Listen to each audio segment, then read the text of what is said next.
It's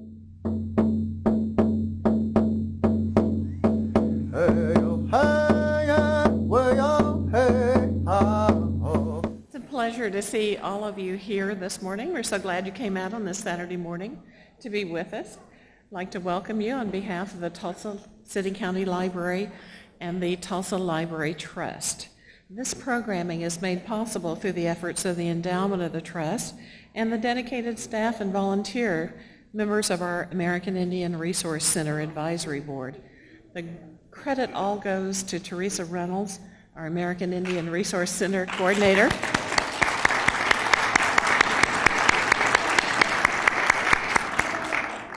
And everyone that helps her, but she's the spark that keeps it all going and makes it happen. If you're a member of that advisory resource, the American Indian Resource Center Advisory Board, would you stand or wave or do something? Let us say thank you to you also.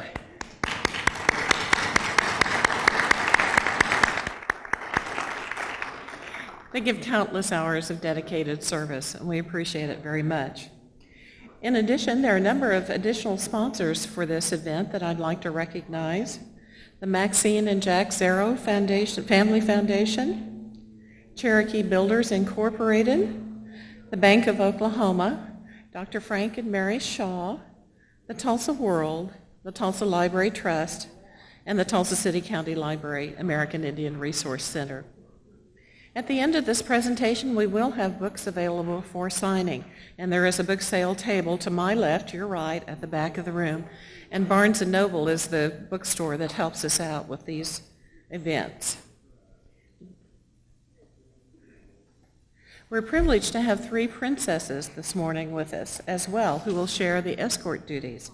Brittany Hill is the Eufaula Indian Community Princess, a Yankton Sioux. Thank you. Brianna Hill is here, and she represents the Miss Tulsa Creek Indian Community as a Muskogee Creek. And a third one, Jordan Harmon, the Tulsa Indian Club Princess, also Muskogee Creek. And Giles Poirier will be an escort as well and is dressed in Lakota clothing. Giles is the Native Nations Youth Council Activities Specialist. We're delighted to have all of these young people here with us this morning. Once again, thank you for joining us. We're delighted you're here. And now I'd like to introduce our Master of Ceremonies, Lewis Gray. It's in the Indian tradition that we give thanks. Mr. Tony Kilscrow will give words of respect in his native Lakota language. Before I get started, I'll pay respects to my Wajaji relatives that I've made here since living in Oklahoma. And they've made me a prayer blanket, so in honor of the person that gone on to the next world, I wear it today for her. Before I say my prayer, I just wanted to expound a little bit upon where I come from, South Dakota, Pine Ridge, same place where Billy Mills came from. There's a place in Pine Ridge, South Dakota, the locals call Bullshit Corner. It is the intersection of 2 highways, and on the southeast corner sits Billy Mills Hall, a gym and a community center. 28 years ago, my family gathered there following the death of my mother for her wake. For 4 days, we laughed together, we cried together, we prayed together, we fed the community, and even slept on pallets on that gym floor, Billy Mills Hall. 6 years later, my son was a 5th grader at Indian Camp School in Pawhuska, and he came running in one day all excited. Guess who came to my school? Billy Mills. He talked about staying in school and following our dreams. Then he went out and ran with us.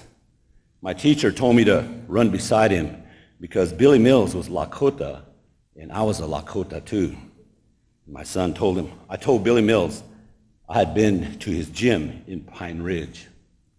So a few weeks ago, I went to Lawrence, Kansas to visit my son and family, and he had just received his master's degree. I have a GED. My son has a master's degree. That's amazing. My son is a retention counselor at Haskell Indian University, helping new students make successful transition to college. His second job on campus is the one that is near and dear to his heart. He's assistant men's basketball coach, and since he played basketball at Haskell, his dream has been to be the head coach, build a program that would bring pride throughout Indian country.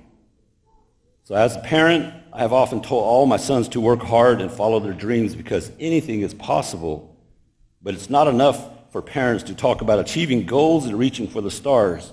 We need role models like Billy Mills to reinforce our words of encouragement.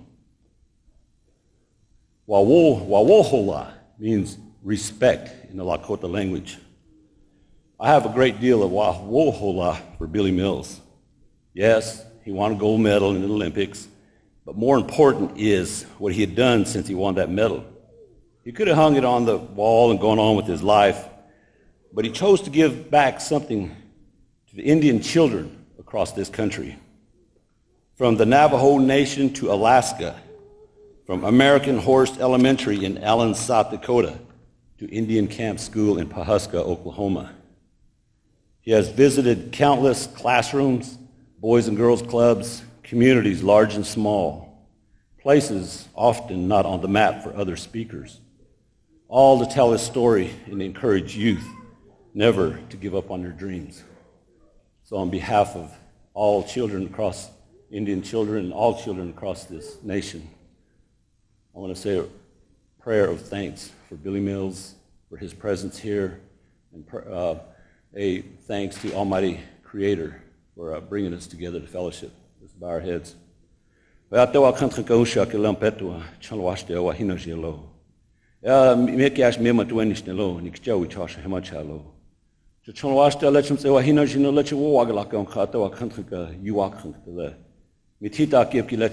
Mills, you piake don't talk washte wakipha okik. You piake we chosen in a woke and a womspe leche unkole below. Oyunka atawa kantrika ati ha lechem se ohiota kapiki lena wakhenja kilena atiak. Ugina takun yukhapa pikte.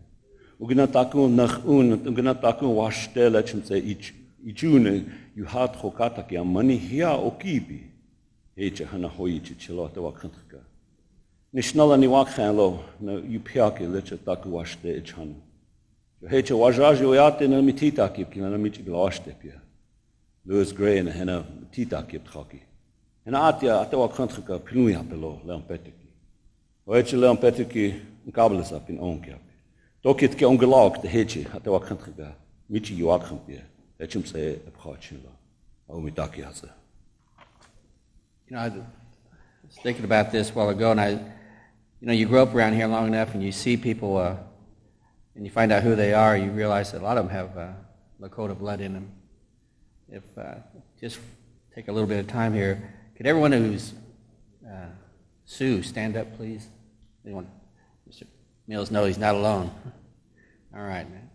Someone take a picture of him so we can identify him. Thank you.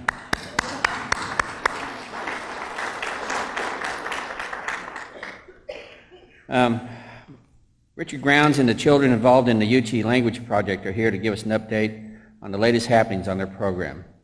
Good morning. It's wonderful to see all of you. The Creator has given us a good day again today. I'm honored to be here with our Yuchi program, our kids, our wonderful staff, and importantly, we have one of our elders here. I remember being in this hall when we honored Charles Chibitty, Comanche code talker. And he's gone on now, but we're working with our elders that we have in our languages here in Oklahoma, and I'd like to introduce Ase is his Yuchi name. Henry Washburn is. We have 5 fluent Yuchi elders that help us out every day. Ase comes to the Yuchi house in Sapulpa. Tsahea, Sahefa, Ase.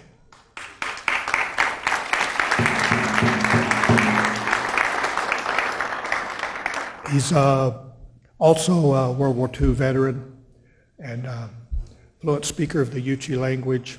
But I just wanted to say briefly that, we're in a little bit of trouble with our languages all over Indian country, but also here in Oklahoma. Just to remind us of our context, the Pawnees over here, 45-minute drive, have less than 5 fluent speakers. And that's kind of the way we are with the Yuchi Sauk language, less than 10 speakers.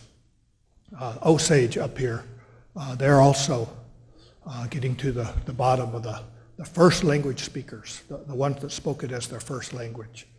Quapaws up here in the corner of the state, I believe they have 1 fluent speaker. So I mentioned those things because our languages, Gohani, Honzogwa, Gohantane, Weyowa, Gochahla Gowedene. The Creator gave us our languages, and they're important to us. They're vital for our ceremonies, for our traditions, for our history, an enormous amount of knowledge. And so we're very honored to recognize our elders and to have their support. But at the same time, the most important thing is we don't want to just be counting down, counting backwards. How many do we have left this year? We're trying to count forward. We're trying to develop new fluent speakers of our language. And that's what our program is about. And we're very pleased to have our kids to go ahead and come up with our staff. They're going to sing a little song composed by Lester Rivas. He's our Yuchi blues artist in residence.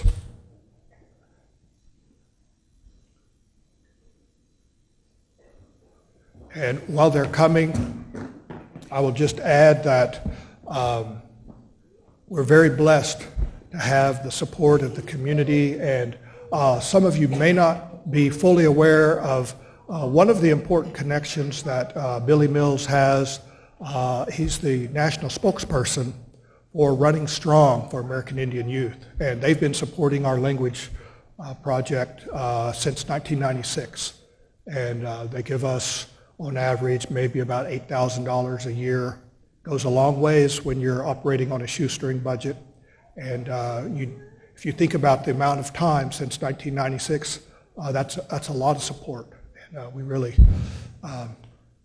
appreciate it. Sen laki asata. Ante shenchetle.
you get the idea from some of their pantomimes what the gist of the song is.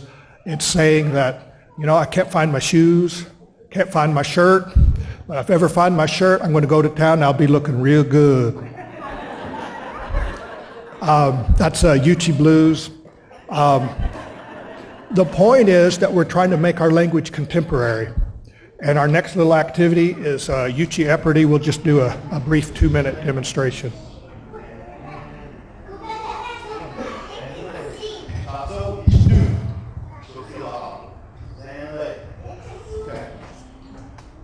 North, begin that. So, still,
Okay, see,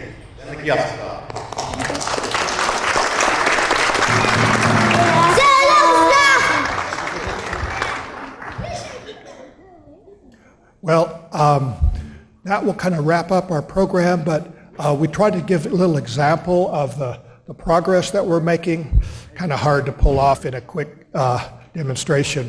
But I was talking at the beginning about the really deep challenges that our important languages, our vital languages are in trouble. We have big challenges to keep them going with, we're needing funding, we're needing support, we need to overcome generations, literally, of assault on our languages. And yet, the good news is, strange to say, now after, I would say, about 60 years, for the first time, once again, our Yuchi kids are getting in trouble at school for talking Yuchi. So that's kind of a good problem to have.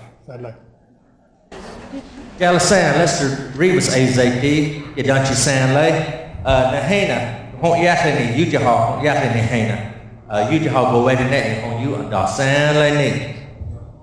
Good morning, my name is Lester Rebus, it's good to be here. These are our young, they call themselves the young Yuchis, Hon Yatlini Hena, that means like the teenagers. And they just want to come up here and maybe talk just a few, a little bit of Yuchi show, kind of show off what they've been learning. So, Insect Abby.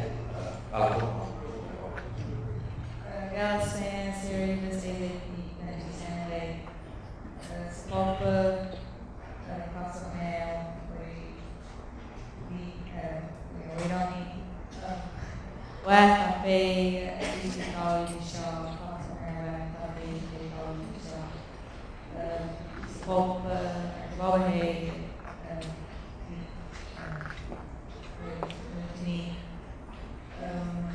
we just walked away from the game.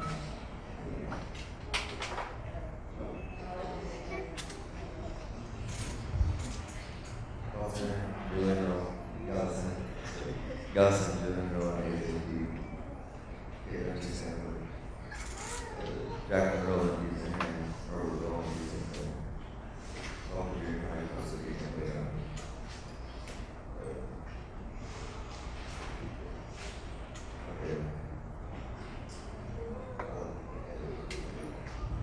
Galasan, Roland AZD, KRT Sample,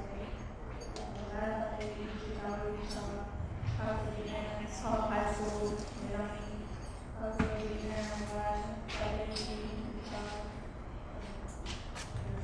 holiday, routine, like a hand, you can have that was sad, like very easy, laugh on face, and that's a doggy song. Let's start by saying, we don't need, Shabbat, routine, like a hand, you can have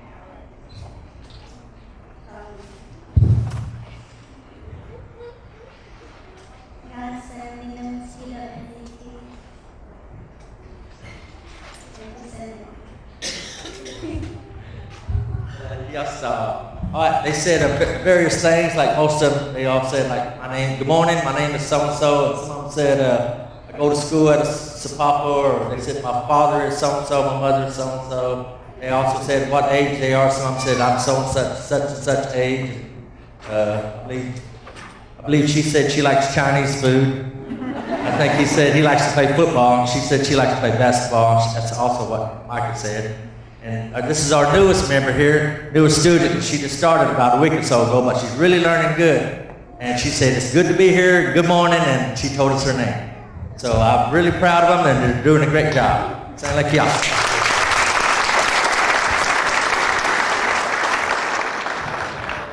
So just to wrap up then, our goal is to develop new fluent speakers of our language, to revitalize our language in our ceremonial grounds, in our churches, in our community, and we're very pleased to have the support of the community, the elders, Billy Mills organization running strong for American Indian youth.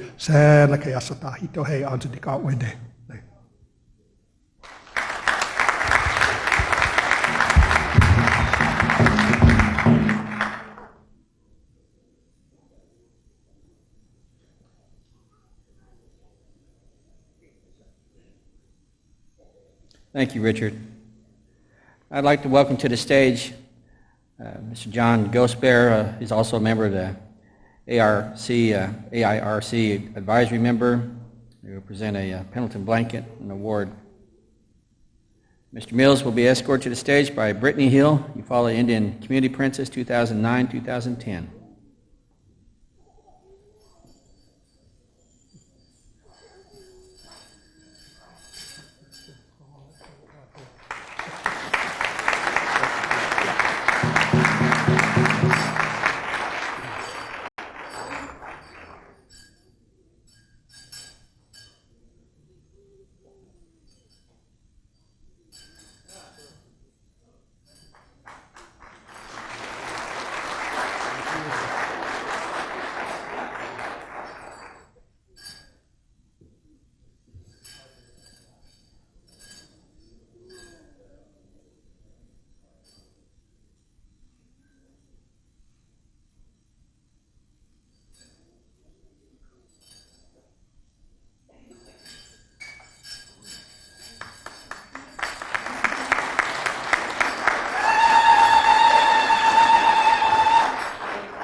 As many of our Indian people know, the blanket is a sign of great respect among Indian people, and he's also given a medal. The ARC uses the turtle for its logo. The image of the turtle suggests I'm going to tear up this word, Lakapokas Creek tribe who settled in the area now known as Tulsa in 1828. The city's name derives from the Creek words Tola and Hasi, something old. The circle suggests continuity, wholeness, and interconnectedness. I'd like now to introduce the ARC honor song and singers Junior Pratt and Jordan Johano. They're seated right over here. Gentlemen. Hey, oh, hey, yeah, way, oh, hey, ha, oh, hey, oh, way, oh, way, oh, way, oh, hey, ha, oh, way, oh, hey, yeah, way, oh, way, oh, hey, ha, oh, way, yeah, way, ha, way, ah, yeah. 'Cause I chased you.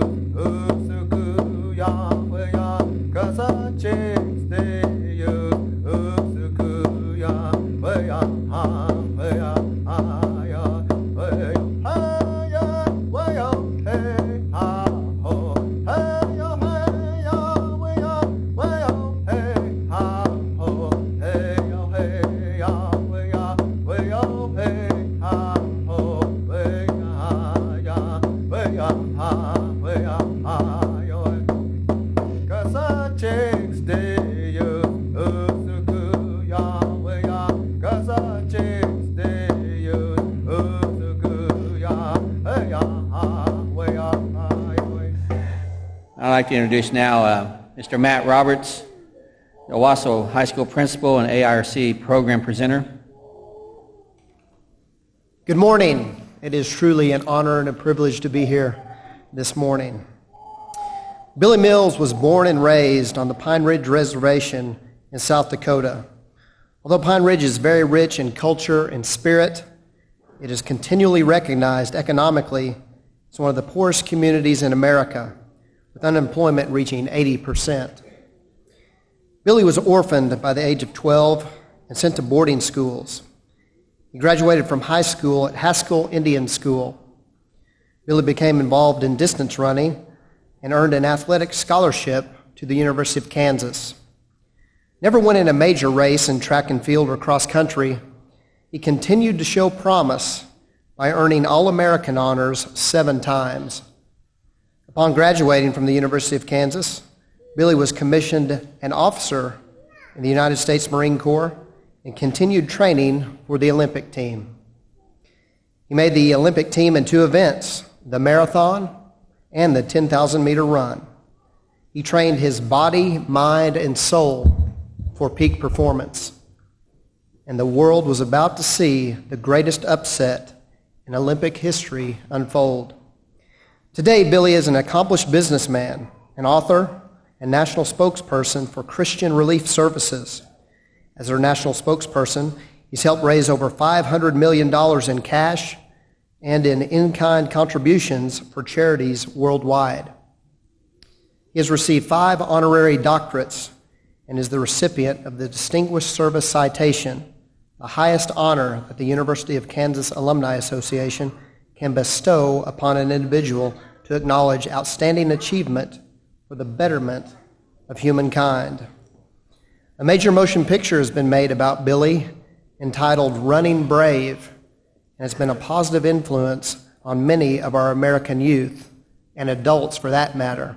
And speaking of Running Brave, just a few months ago in November, a famous sports reporter and writer for the Philadelphia Inquirer newspaper, Ray Didinger, published a book in November of 2009 entitled The Ultimate Book of Sports Movies. And in that book, they have a chapter entitled Lost Treasures, and the #1 movie in that chapter is Running Brave. The head coach of the Pittsburgh Steelers, Mike Tomlin, who, of course, this was the year of the New Orleans Saints, but last year when the Pittsburgh Steelers won the Super Bowl, Mike Tomlin, an African-American coach, became the 2nd African-American to win a Super Bowl following Tony Dungy of the Colts. But he became the youngest coach ever to win a Super Bowl. And when Mike Tomlin was interviewed for the book, The Ultimate Book of Sports Movies, and asked what his favorite sports movie and motion picture was, it wasn't Rudy, it wasn't Remember the Titans or some other football movie you would think of for a man who's dedicated his entire life to the sport of football. It was Running Brave. Mike Tomlin said, "I saw it in grammar school, and it has always stuck with me." The story of perseverance and the hurdles and obstacles that Billy Mills had to overcome is an inspiration to me. It is truly a lost treasure. And when Mr. Didinger heard that, he made a chapter over lost treasures, with #1 being Running Brave. Before we hear from Mr. Mills, just to recapture a truly special moment in sports history, a moment that sends cold chills up and down my spine every time I see it or hear it, we will play a short video of Billy's Olympic 10,000-meter victory. Look for Billy Mills, number 722. Tokyo, 1964. Some of the athletes from various teams have broken ranks to get a closer look. U.S. girls.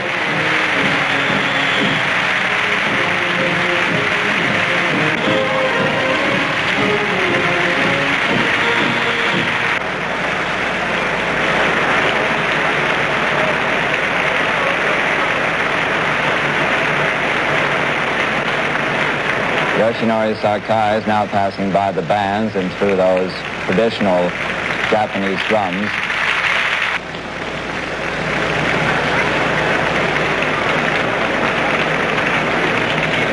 Flag flags of all the nations. Now we're coming to one of the most impressive moments of the Olympics, as Sakai will turn and salute the crowd before igniting the cauldron which will burn throughout the Olympic Games until the closing ceremonies, and it will be extinguished.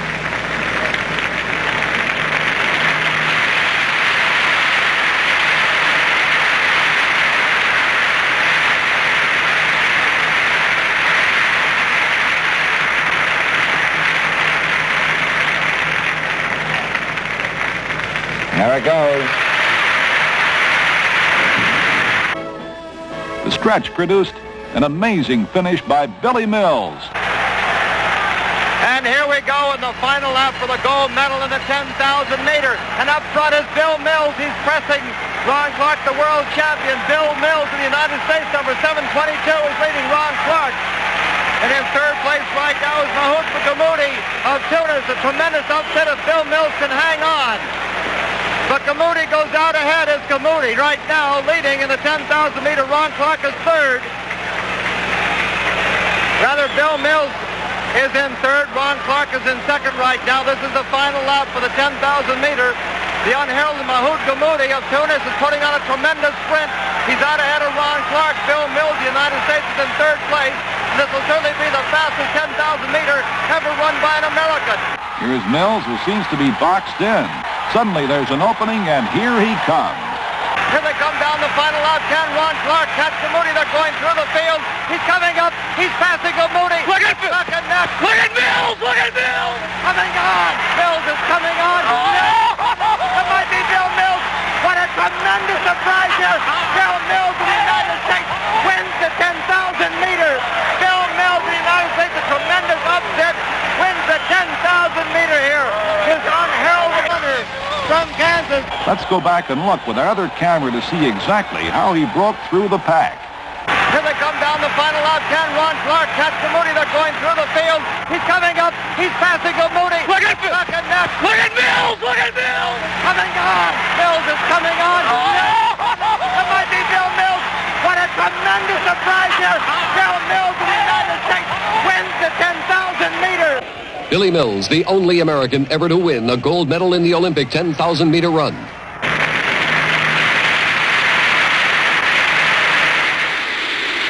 He definitely has a kick. At this time, it's my honor and privilege to welcome Mr. Billy Mills.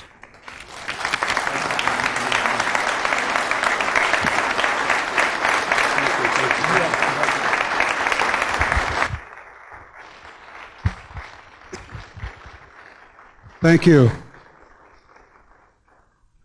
That moment was very, very special for me.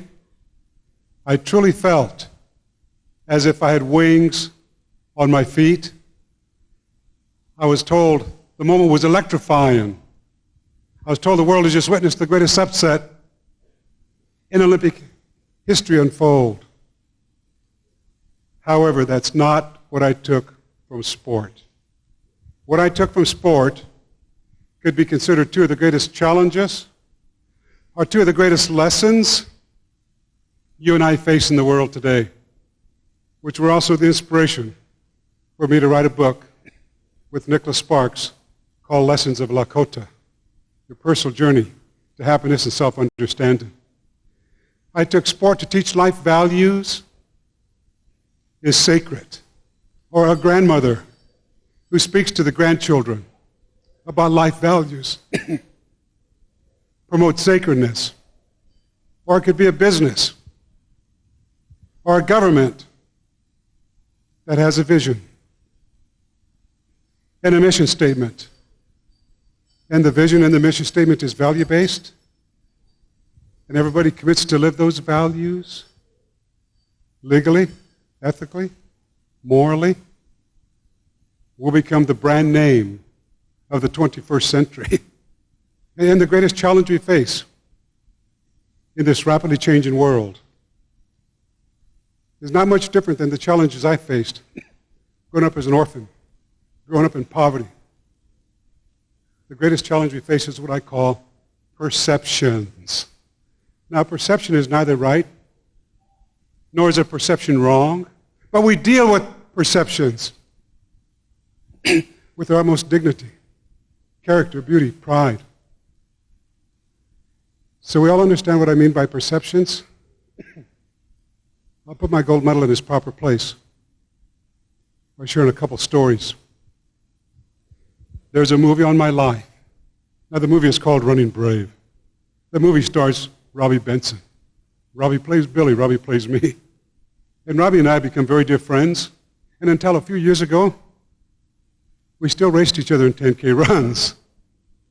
If Robbie Benson were here, he would tell you ladies over here, I beat Billy in these 10K races because I'm a faster runner.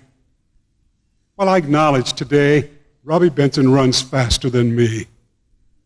But I want to tell you why. I'm Sioux Indian, and even that's a perception, because our proper name is Lakota, Nakota, or Dakota. I'm Lakota. And in the Lakota culture, when you have grandchildren, you become an elder. My wife and I have 11 grandchildren, so I'm an elder. And that's the only reason Robbie Benson runs faster than me today. Robbie and I were racing. Could you take the lid off of one of those? Robbie and I were racing in Los Angeles.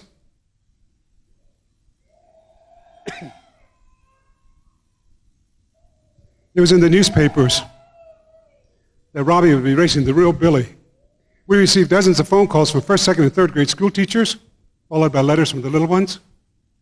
Their communication to Robbie and I.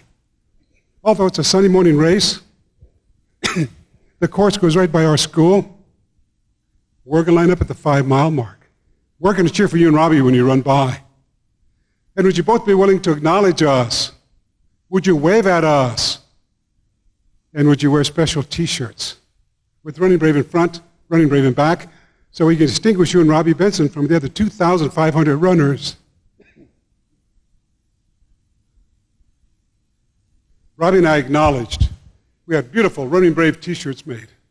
I want you men here to realize, with me being the real Billy, I took the liberty. I made my Running Brave sign twice as big as Robbie's. The race is underway. We're running side by side, as you agreed, until we're 500 yards from the little ones. At which point, Robbie Benson looked at me, and he decided, at that precise moment, to throw in several 29-year-old moves. He immediately opened 25 yards on me. But I'm still competitive, at least in spirit and soul. Immediately I threw in 2 Olympic-type moves, back to back, closed right on Robbie Benson's shoulder, shortly followed by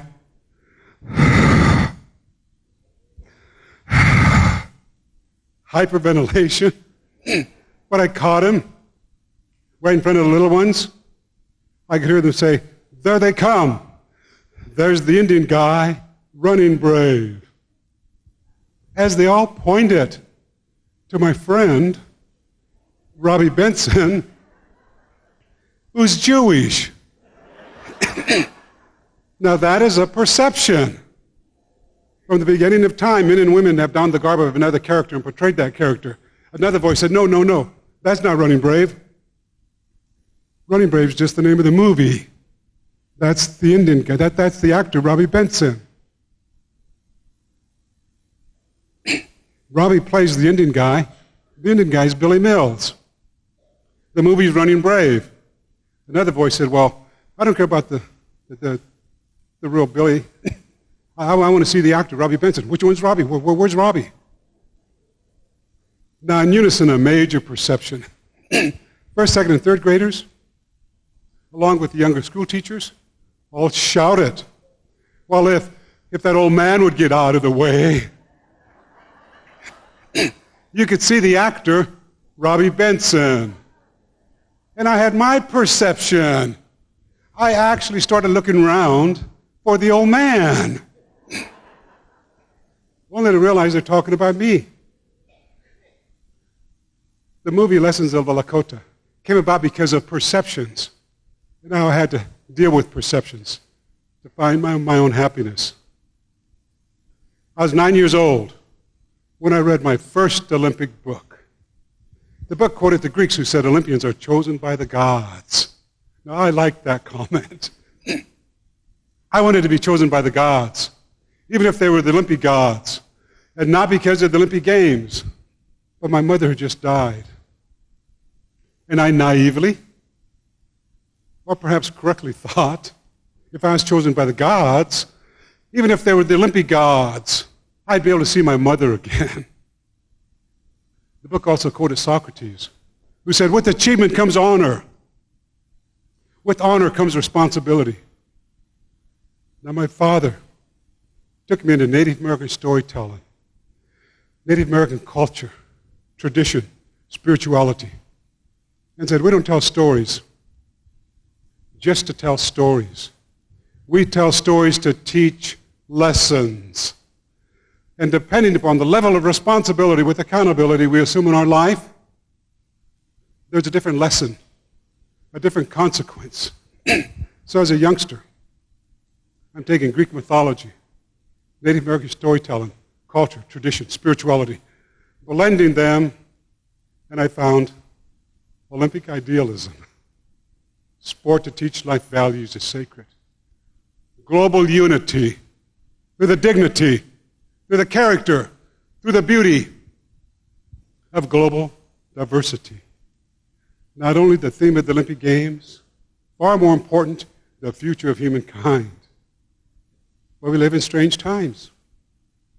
And the greatest challenge we face are perceptions. One more story about perceptions. 1992, Barcelona, Spain. 5 minutes before the 10,000-meter run, I was given 4.5 minutes of worldwide coverage. 1 billion people saw this program on Billy. That particular year, through the help of multitudes of compassionate people in this country and other countries throughout the world, I raised $28 million for charities worldwide, starting to help my friend Kip Keino, two-time Olympic gold medalist in Eldoret, Nairobi, Africa, with his children's home, drilling water wells on Indian reservations, where today, in many communities, water has to be trucked twice a week for drinking, bathing, and washing, when the perception is all Indian people are wealthy off of gaming. Starting to build shelters for battered women, an orphanage in Guatemala, a hospital in Haiti that was just severely damaged. And this program spoke about a value-based concept on self-empowerment that Billy Mills has shared with young people, now from 94 different countries throughout the world, on how dreams come true, which is also the inspiration for the book that I wrote with my friend Nicholas Sparks. Then they introduced me. I could see myself on the big screen. I waved, my wife Patricia, one of our daughters. There's an applause, I sit down, boom, the 10,000-meter run got underway. It was a race full of perceptions. The race is over, 1 o'clock in the morning, my wife, daughter, a friend of ours, we sit down on the main drag of Barcelona for dinner. The United States media gathered behind us. They began to speak. A bus pulled up. The doors swung open. Scottie Pippen, the U.S. Dream Team, walks by. My daughter, Billy Joe, that was my perception. Thought she was going to be the boy, so I named her Billy. Scottie Pippen walked by our table. My daughter, Scottie Pippen. My daddy has a gold medal just like the kind the Dream Team's going to win. Scottie stopped. Your daddy's an Olympic gold medalist? Yeah, my daddy's Oglala Lakota, Billy Mills, 1964, gold medalist, Tokyo, Japan. Scottie put an arm around my daughter. My wife snapped the photo. Scottie put an arm around my wife. My daughter snapped the photo. People gather. They're listening. They're talking. And I'm standing there. Nobody bothered to introduce me to Scottie. Michael Jordan walks by. Our daughter let Michael Jordan go. Why? Perceptions. Behind Jordan is Barkley. To the left of Barkley, we got a glimpse of a magic smile. All 6'9" of Magic Johnson walks by. My daughter, magic. My daddy has taken me to watch you play. Over the years, Magic, I've admired your incredible athletic talent. He continues to walk. My daughter shouts. She doesn't claim the words, but I heard some voice. Magic. Although I admire your athletic talent, what I admire most about you, Magic, is that incredible strength you found deep down inside to come forward, Magic, addressing an issue for the betterment of the world, that you're HIV positive. I go, whoa. Magic doesn't stop. He doesn't hear. He continues to walk. One of his colleagues spoke in his ear. He stops and looks in the direction of now 50, 75 people with their cameras. He smiles. He waves. Boom, boom, boom, boom, boom. The light lit up with the flashes. We captured the moment. Then the United States media. The 10,000-meter run this evening between Ska and Chilimo has to be the greatest distance race in the history of the Olympic Games. Another person said, no, 1964, when that Indian guy won, that's still the greatest race in the history of the Olympic Games. My daughter, Billy Jo, said, Daddy, they're talking about you.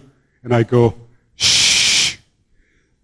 They continued, yeah, 1964, when that Indian guy won, that's still the greatest race in the history of the Olympic Games. I wonder whatever happened to that Indian guy. Daddy, tell them who you are. Again, shh. Then it was like a knife in my heart. Another man spoke. I'll tell you about that Indian guy. Now my daughter and I go, what? We're listening, and the words begin to flow. That Indian guy, he might have been a great athlete, but he's like all the rest of them. He's a quitter. Perceptions. He's drug addicted. He's alcoholic. My daughter looked at me. I could see pain. I could see confusion. I could see the experiences I had and the journey I had, duplicating through her. Daddy, say something. My daughters who have never seen alcohol cross my lips. Daddy, say something. I don't drink alcohol because you don't drink alcohol. Perceptions that day, 1992, Barcelona, Spain, broke me. The second time I broke. My eyes dropped. My heart was heavy. Daddy, I don't drink alcohol because you don't drink alcohol. I've never taken drugs, Daddy.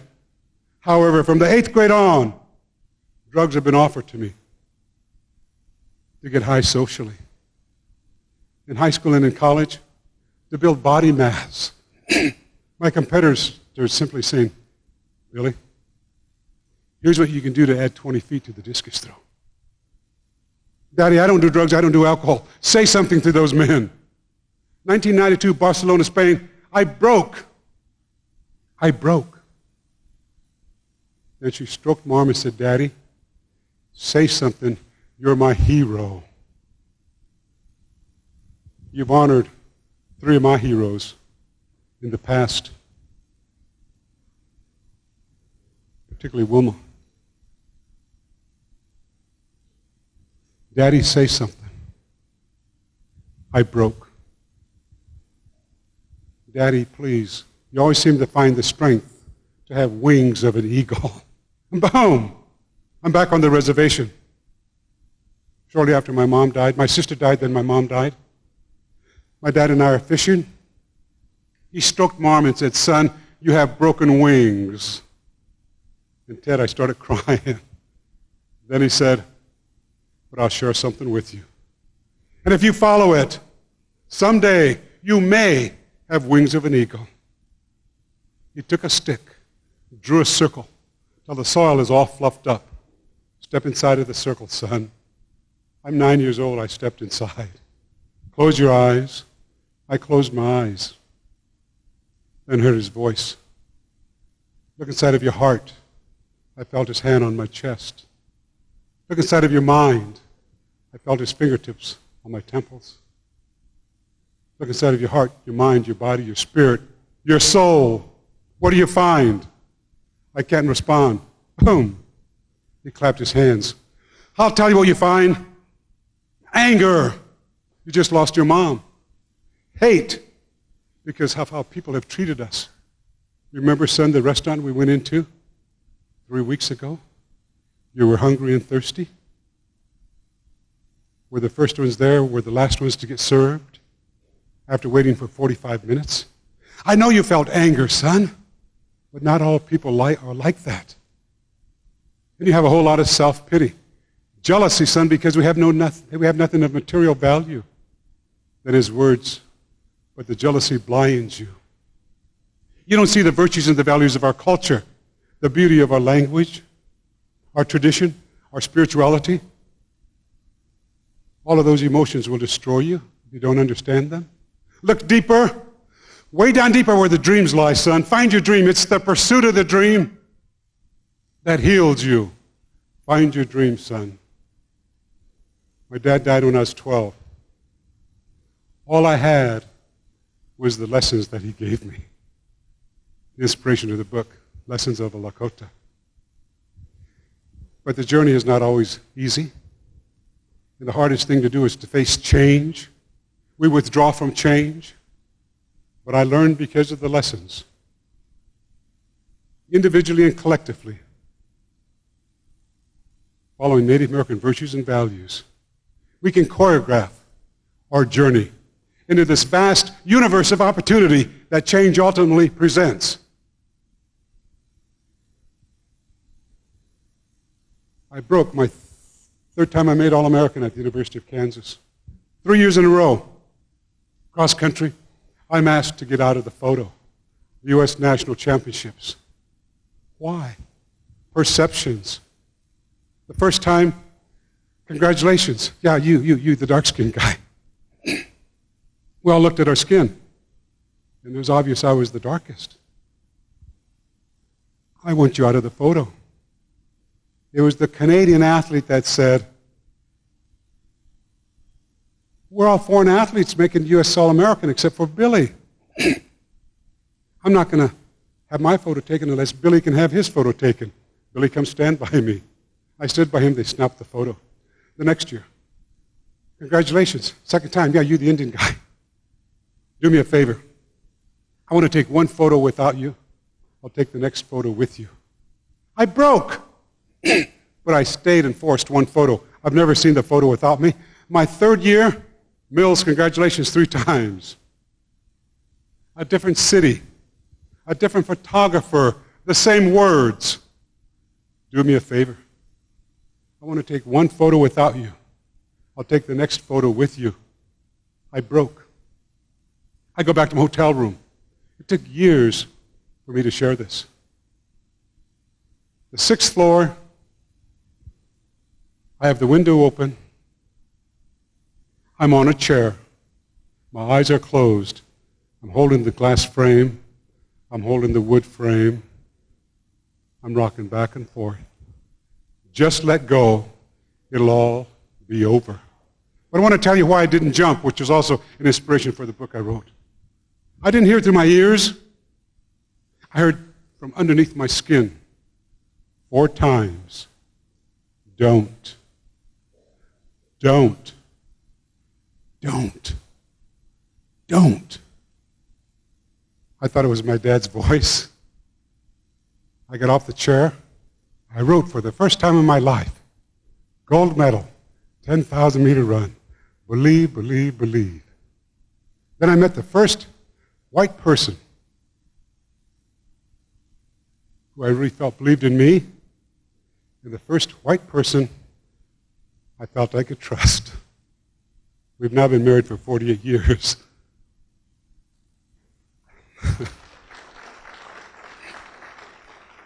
I go back to the University of Kansas, opened up my Psychology 1 book, boom, this paragraph leaps out at me. I memorized it. It empowered me. It said, your subconscious mind cannot tell the difference between reality or imagination.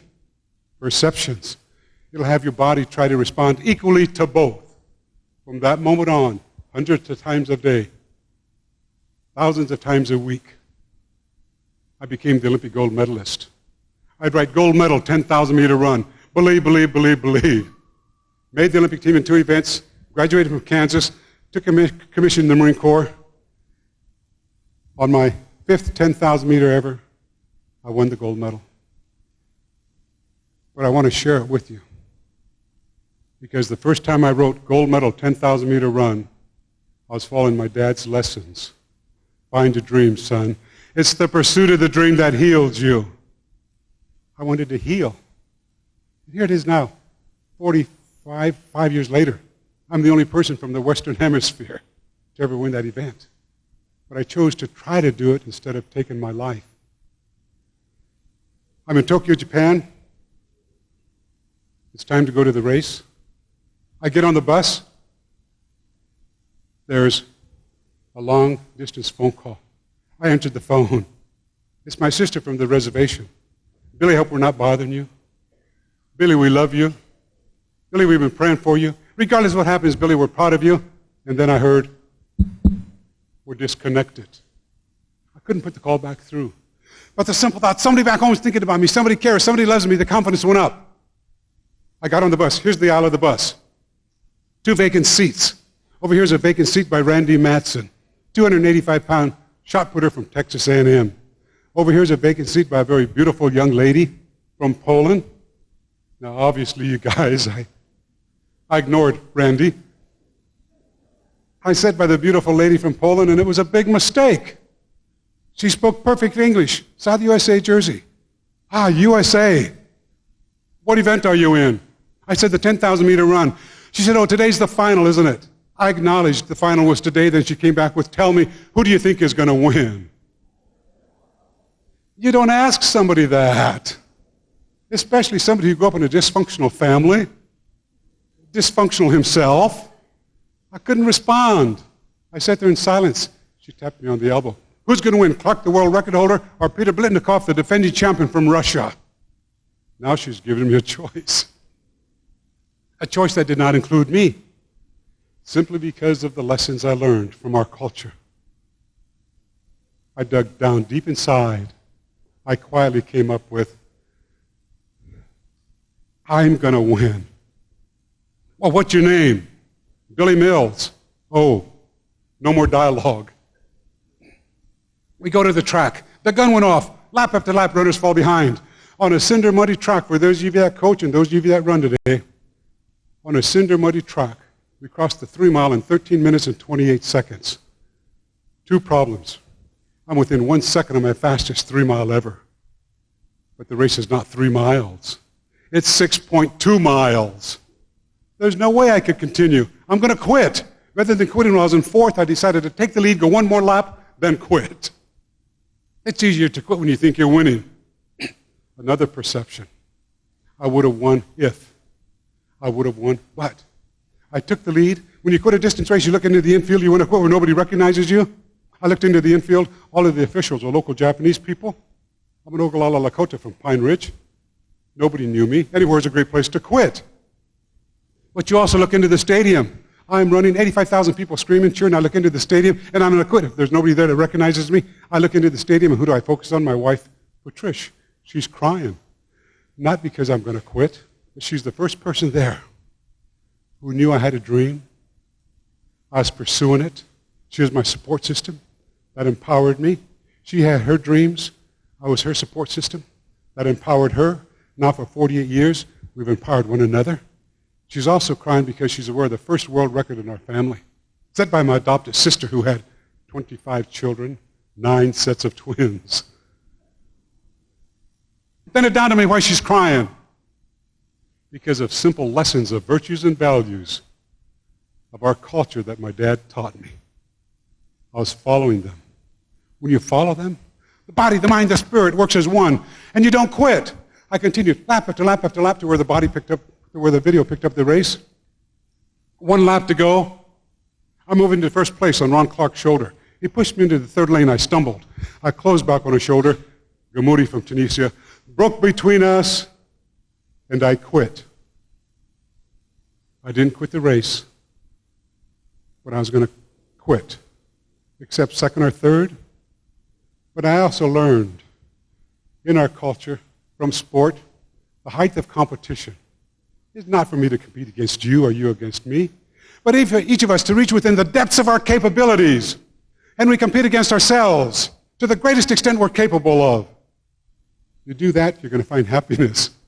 You do that, you're going to find success, whether you break the tape or not. 1 year before the games, I was diagnosed as hypoglycemic, low blood sugar, borderline diabetic. Well, we know today there's no such thing as borderline diabetic. You're the R or you're not. I'm type 2 diabetic. I was going low blood sugar. I didn't know if I could catch them and stay with them. I let them get 10, 12 yards ahead of me. I'd make one final try coming off the curve. A moment of inspiration. I have to go now, pumping my arms, lifting my knees. As I go by Lutz Phillip, I glanced so he would not cut in too quickly and trip me. As I look at Lutz, in the center of Lutz Phillip's jersey was an eagle. Boom! Back to my dad. Wings of an eagle. I can win. I can win. I can win. 30 yards to go. I saw the tape stretched across the finish line. My thoughts became, I won, I won, I won, but I'm still in third place. Then the tape broke across my chest. I won, I won. A Japanese official grabbed me. He pushes me, he pulls me. I'm in his face, he's in my face. He lets go, and then he says, tell me, who are you? Who are you? My response was, oh my God, did I miscount the laps? Do I have one more lap to go? Finished. Finished. You're the new Olympic champion. Pursuing that dream instead of committing suicide. The inspiration for writing Lessons of a Lakota. As I close, I stood on the victory stand. I saw signs, Go U.S. Marines. We love you. USA, we're proud of you. I heard the beauty of our national anthem with my ears, but what I felt in my heart, what I felt in my soul, my dad's words. I was 26 years old. He'd been in the spirit world for 14 years, but he was with me that day. You can step out of the circle, son. Look beyond the hurt, the hate, the jealousy, the self-pity. All of those emotions destroy you. Look deeper, way down deeper where the dreams lie. Find your dream, son. It's the pursuit of the dream that heals you. Take the four most powerful virtues of our people: bravery, fortitude, generosity, and wisdom. And here's how you use them. The young ladies and the young men, the young boys that are learning their language, they take bravery and fortitude. They go on a journey to the center of their soul. That's where they find the virtue of wisdom. They use the virtue of wisdom to make the right choices for themselves. The right choices empower them. It's the journey, not the destination, where your empowerment comes from. It's the daily choices you make in life, not the talent you have that choreographs your destiny. The right choices empower them. Then they go to the virtue of generosity and empower others. When they do that, they're becoming an emergent elite warrior. A warrior, number one, assumes self-responsibility with accountability. The second thing the warrior learns is that incredible balance of humility. We're no better, we're no less than one another. Then the warrior takes responsibility, humility, centers that around the power of giving. The first thing we have to learn to give is love and respect to ourselves so we can love and respect others. Then the warrior takes responsibility, humility, the power of giving, and center those around his or her core of spirituality. Therein lies a Native American warrior. Amazing grace, how sweet the sound that saved a wretch like me. How precious did that grace appear, the hour I first believed. Amazing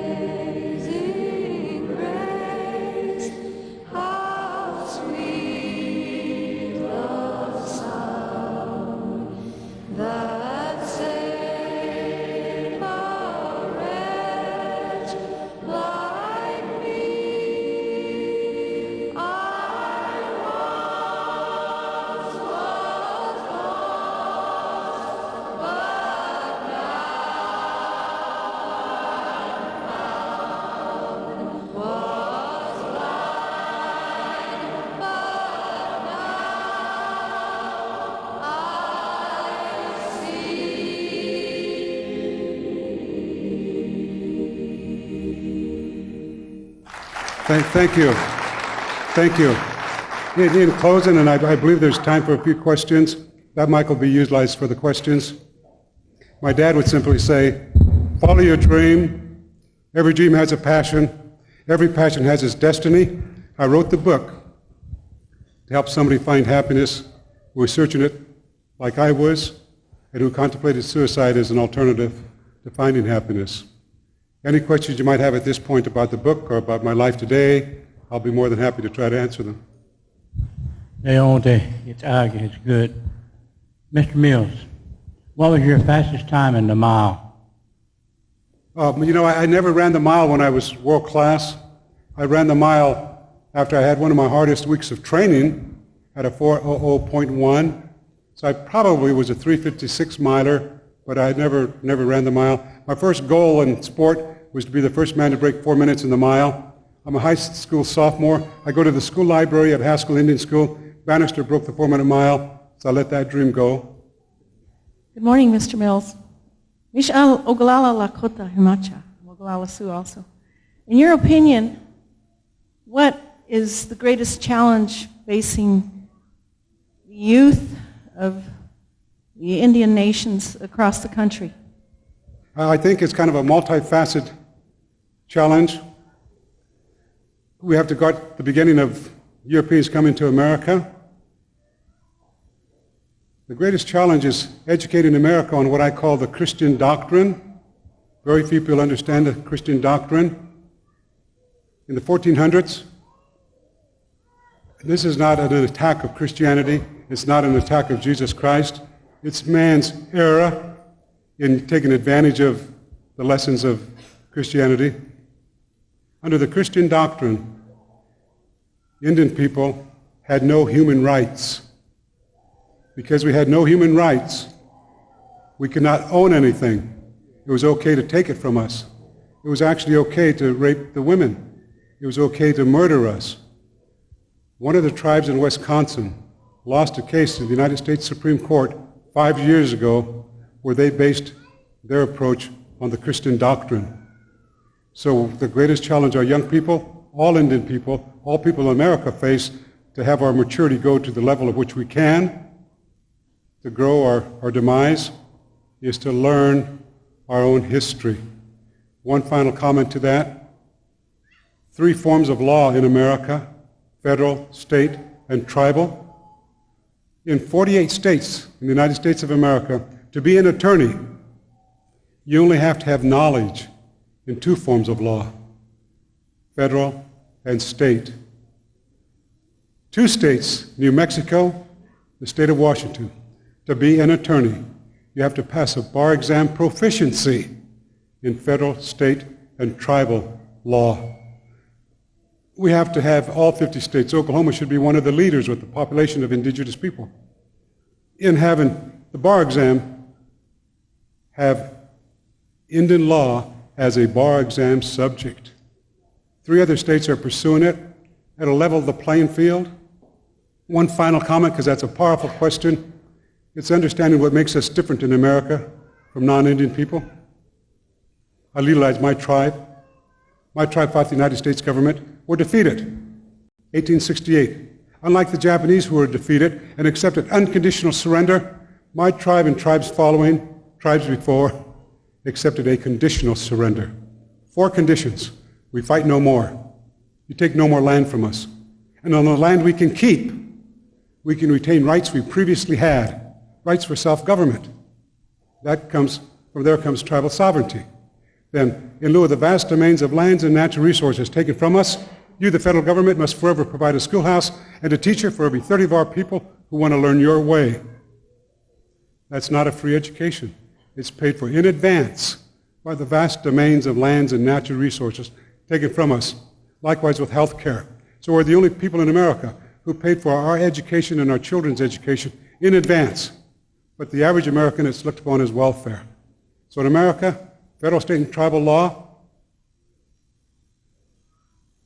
we address that by simply, Indian law is a bar exam subject. And what makes us different? The only people in America, this beautiful country of ours, that I love dearly, And as I served in the military as a captain in the Marine Corps, we live under a limited form of quasi-apartheid, taxation without representation. Most people say, but you come from California, Billy, you have 2 U.S. senators. One final comment. All 50 states, 2 U.S. senators. Let's look at a land base 3.5 times the size of the original New England states. The reservations, Native Alaskan lands, Hawaii, Oklahoma Indian Territory. We have a Senate Committee on Indian Affairs made up of U.S. senators elected to represent state sovereignties, making decisions on tribal sovereignty. Therein lies a perpetual conflict. So we live under a limited form of quasi-apartheid. Those are challenges our youth, our children's children will continue to face until we use creativity, critical thinking to empower ourselves, to empower our country, and in so doing, empower the world. But it's a difficult journey.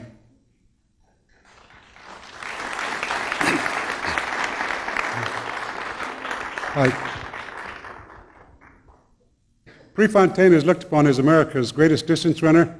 I took my daughters to the World Olympic Museum in Lausanne, Switzerland. We walk into the museum, there's this huge painting of Prefontaine. Never had a world record, never had a gold medal. He had a more effective American record than I. My global record was more effective than his.